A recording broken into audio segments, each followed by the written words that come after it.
Hello everyone, स्वागत है आपका एक नई वीडियो के साथ और एक नए सब्जेक्ट के साथ। आज की हमारी वीडियो के अंदर हम स्टार्ट करेंगे एक नया subject corporate law. Corporate law जो है वो बीकॉम के अंदर भी आता है और एमकॉम के अंदर भी आता है। हम जो सिलेबस स्टार्ट करेंगे वो एमकॉम का है, बट सिमिलर है बीकॉम का भी, सेम एज इट इज़ ही है। हाँ, टॉपिक ज़्यादा है बीकॉम वाले से, कम नहीं होंगे। अगर आपको बीकॉम का करना है तो सेम एज इट इज़ ही है, थोड़े बहुत टॉपिक ऊपर नीचे होंगे बट सेम ही टॉपिक हैं। तो आज की जो हमारी वीडियो है उसके अंदर हम यूनिट फर्स्ट स्टार्ट करेंगे, introduction to company and formation of company. Company meaning and characteristics, type of company, advantages and disadvantages of incorporation, lifting of corporate veil, formation of company, promotion of company, function of promoters, importance of promoters, promoter remunerations, legal status of promoters, rights of promoter, duties of promoters and liabilities of promoter. ये हमारे topics हैं जो अपने धीरे धीरे अपने videos के अंदर कवर करेंगे। आज की वीडियो के अंदर हम करेंगे कंपनी क्या होती है और उसकी कैरेक्टरिस्टिक्स क्या होती हैं, वो हम अपनी आज की वीडियो के अंदर कवर करेंगे। What is a company? Company सबसे पहले होती क्या है? The word company has not strict technical और legal meaning. It may be described to imply an association of person for some common objective or objects, the purpose of which peoples may associate themselves are multiple favors and includes economic as well as non-economic objective. Company जो है वो एक उसका legal meaning नहीं है। Legally हम company को कोई मीनिंग उसको डिफाइन नहीं कर सकते हैं, बट कंपनी जो है वो एक लीगल एंटिटी ज़रूर है।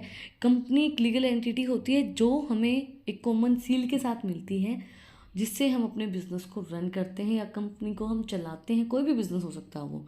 हाँ, वो बिजनेस इकोनॉमिक मोटिव से मतलब प्रॉफिट मैक्सिमाइजेशन से भी हो सकता है और नॉन प्रॉफिट मैक्सिमाइजेशन से भी हो सकता है, जिसको हम नॉन प्रॉफिट ऑर्गेनाइजेशन बोलते हैं, जो बिना प्रॉफिट के चलाई जाती है। But in common parlance the words company is normally reserve for economic purpose is that to carry on a business for gain. देखो, कंपनी एक नॉर्मली रिजर्व्ड एसोसिएशन होती है, जिसमें मैंने आपको बताया ना लीगल एंटिटी होती है।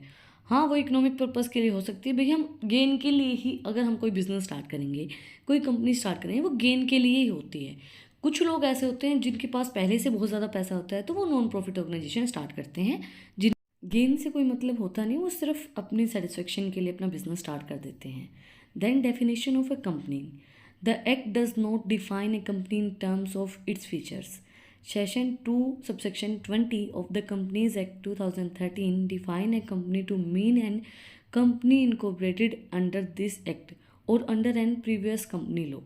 सेशन 2 और सबसेक्शन 20 के तहत कंपनीज एक्ट जो हमारा 2023 उसने डिफाइन किया है, जो कंपनी है वो एक इनकॉर्पोरेटेड एक्ट के थ्रू है, एक प्रीवियस कंपनी लॉ के एक्ट के थ्रू हम कंपनी को चलाते हैं। कुछ पॉपुलर डेफिनेशन दी गई हैं। चीफ जस्टिस मार्शल ने जो डेफिनेशन दी है, आप ऑथर का नाम, राइटर का नाम तभी लिखेंगे जब आपको बिल्कुल एग्जैक्ट डेफिनेशन याद है। अगर आपको एग्जैक्ट डेफिनेशन याद नहीं है तो आप राइटर का नाम नहीं लिखेंगे, जिसने डेफिनेशन दी है आप उसका नाम नहीं लिखेंगे। A corporation in a artificial being invisible intangible existing only and complemented of by the law, being a mere creations of law, it possess only the priorities which the character of its creations confers upon it, and either expressly or intellectually to its very existence. Chief justice Marshall ने क्या कहा है, company जो है वो एक artificial person होती है, एक लीगल एंटिटी होती है जिसको हम टच नहीं कर सकते, बट उसका एग्जिस्टेंस होता है। हम ये बोलते हैं कंपनी कहाँ दिखती है हमें, बिल्डिंग ही तो होती है। तो एक कंपनी एक लीगल एंटिटी होती है जो लॉ के अकॉर्डिंगली हम काम करते हैं, लॉ के अकॉर्डिंगली वो क्रिएट की जाती है। एक प्रॉपर्टी होती है जिसके अंदर सारे काम होते हैं, लीगली होते हैं, लॉ के अकॉर्डिंगली होते हैं, उनका एक लीगल एग्जिस्टेंस होता है, बट उसको हम टच नहीं कर सकते कंपनी। नेक्स्ट जो डेफिनेशन है वो प्रोफेसर हैनी ने दी है। A company is an artificial person created by law having separate entity with a perpetual session and common seal. ये बिल्कुल सिंपल सी डेफिनेशन है जो आपको बिल्कुल आसानी से याद हो जाएगी। जो पहले वाली डेफिनेशन थी वो थोड़ी सी हार्ड थी, बट ये जो डेफिनेशन है बिल्कुल सिंपल सी है। कंपनी का आर्टिफिशियल पर्सन होता है, क्रिएट की जाती है लॉ के अकॉर्डिंगली, उसकी एक सेपरेट एंटिटी होती है, परपेचुअल सेशन होता है और कॉमन सील के साथ होती है। उसकी एक कॉमन सील होती है, उसके अकॉर्डिंगली कंपनी पूरी काम करती है। देखो, इसकी कैरेक्टरिस्टिक्स के अंदर भी सेम ही पॉइंट आएंगे। एक आर्टिफिशियल पर्सन है, लॉ के साथ क्रिएट की गई है, सेपरेट एंटिटी होती है, परपेचुअल सेशन है और कॉमन सील है।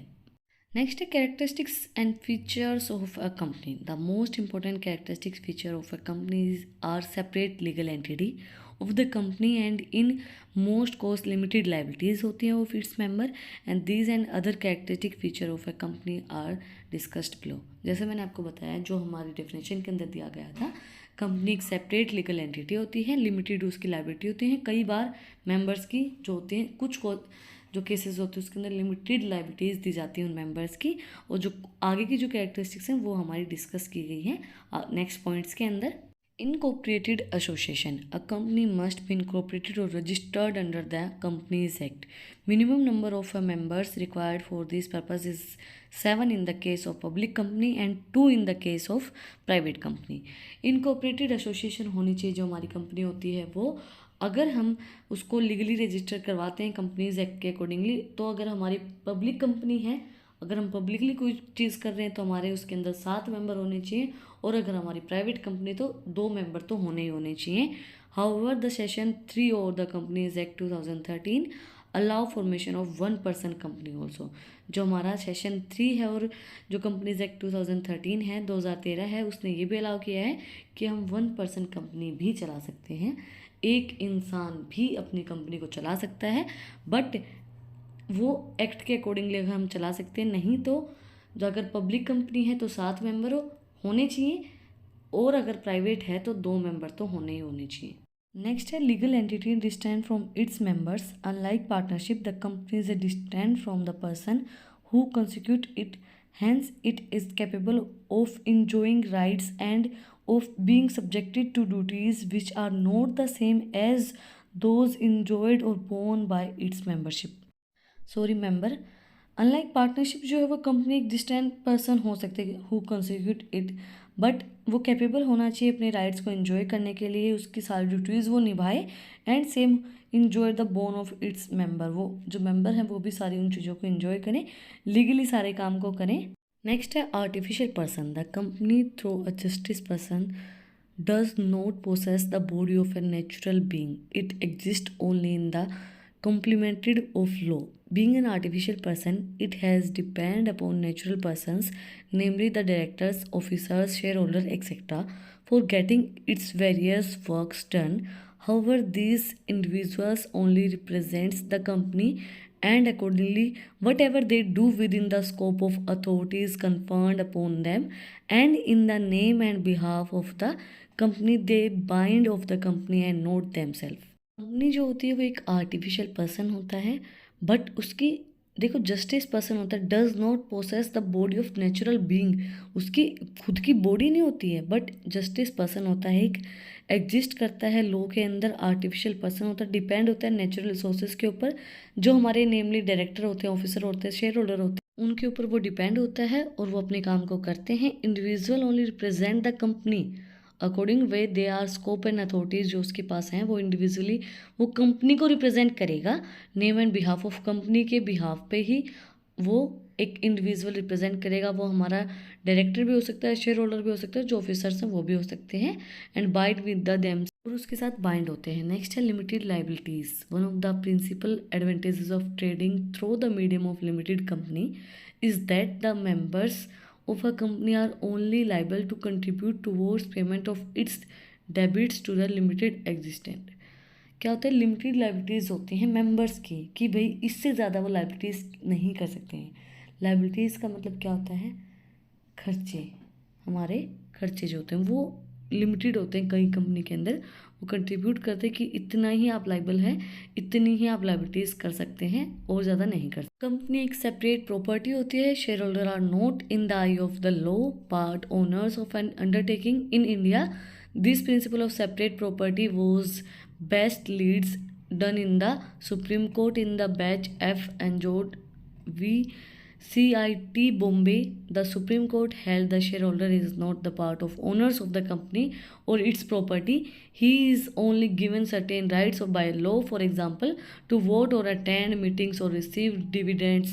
कंपनी जो होती है वो एक सेपरेट प्रॉपर्टी होती है। शेयर होल्डर जो होते हैं वो लॉ की उसमें नहीं आते हैं। Share holder are not in the eye of law, वो लोग उस पर नहीं आते हैं, वो पार्ट होते हैं, ओनर होते हैं, अंडरटेक किए जाते हैं, बट एक सेपरेट प्रॉपर्टी होती है ये सुप्रीम कोर्ट के अकॉर्डिंगली। और सुप्रीम कोर्ट ने क्या बोला, जो शेयर होल्डर होते हैं वो पार्ट होते हैं ओनर ऑफ द कंपनी और it's property, and he is only given certain rights. बस उसके पास कुछ राइट्स होते हैं, लॉ होते हैं, जैसे कि वोट करने के लिए, अटेंड करने के लिए मीटिंग्स, और डिविडेंड को रिसीव करने के लिए, मतलब प्रॉफिट रिसीव करने के लिए उसके पास वो राइट्स होते हैं।